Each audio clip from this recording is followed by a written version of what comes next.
1000 வருஷ பெருமை, 1000 வருஷ வரலாறு இப்போ மீட்கப்பட்டிருக்கு. என்னென்னா 11ஆம் நூற்றாண்டில் ராஜராஜ சோழன் அவர்கள் காலத்தில் நாகப்பட்டினத்தில் புத்த மதத்தை பின்பற்றக்கூடியவர்கள் வாழ்ந்திருக்காங்க. அங்கே ஆனைமங்கலம் அப்படிங்கிற பகுதியில் புத்த விகாரம் கட்டுறதுக்கு இடம் கேட்டிருக்காங்க. அதுக்கு ராஜராஜ சோழன் 600 ஏக்கருக்கும் மேற்பட்ட ஒரு இடத்த தானமாக புத்த விகாரம் கட்டுறதுக்கு கொடுத்துருக்காரு. அதை அவர் ஓலைச்சுவடியில் பதிவு பண்ணதாகவும், அதுக்கப்புறம் அவரோட மகன் ராஜேந்திர சோழன் அதை செப்பேடில் பதிவு பண்ணதாகவும் சொல்லப்படுது. அதுதான் ஆனைமங்கலம் செப்பேடுன்னு சொல்கிறாங்க.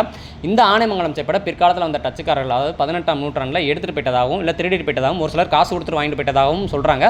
வாட் எவர், அந்த ஆனைமங்கலம் செப்பேடை எடுத்துகிட்டு போய் நெதர்லாந்தில் லெய்டன் யூனிவர்சிட்டியில் 300 வருஷமாக பாதுகாத்து வச்சுருந்தாங்க.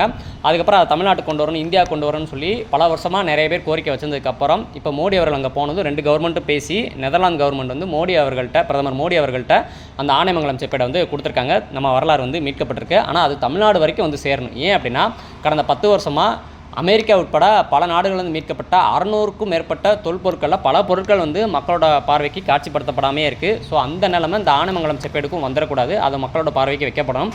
ஸோ இப்போ பள்ளிக்கல்வித்துறை அமைச்சராக மட்டும் இல்லாமல் தொழில்துறை அமைச்சராகவும் பொறுப்பேற்றிருக்கிற திரு ராஜ்மோகன் அண்ணா அவர்கள் இதை தமிழக அரசு கவனத்துக்கு எடுத்துகிட்டு போய் தமிழக அரசு மூலமாக மத்திய அரசு பேசி இது எப்படியாவது தமிழ்நாட்டுக்கு கொண்டு இங்கே ஏதாவது ஒரு மியூசியம் மூலமாக அரசு பாதுகாப்பு மூலமாக மக்களோட பார்வைக்கு காட்சிப்படுத்தப்படணும், மக்கள் பார்வைக்கு மக்களோட கவனத்துக்கும் கொண்டு போய் சேர்க்கணும் அப்படின்னு சொல்லி கேட்டுக்கிறேன். ஸோ இந்த ஆனைமங்கலம் செப்பேடில் எக்ஸாக்டாக என்ன இருந்துச்சு அப்படிங்கிற வரலாற்று தகவலில் நீங்கள் டீட்டெயிலாக தெரிஞ்சுக்கணும் அப்படின்னா சுபாஷினி அவர்கள் எழுதிய ராஜராஜனின் கொடை அப்படிங்கிற புத்தகத்தின் மூலமாக அந்த ஆனைமங்கலம் செப்பேடை பற்றி, நம்ம வரலாறை பற்றி டீட்டெயிலாக தெரிஞ்சுக்கலாம். வாய்ப்பு இருந்தால் வாங்கி படிங்க.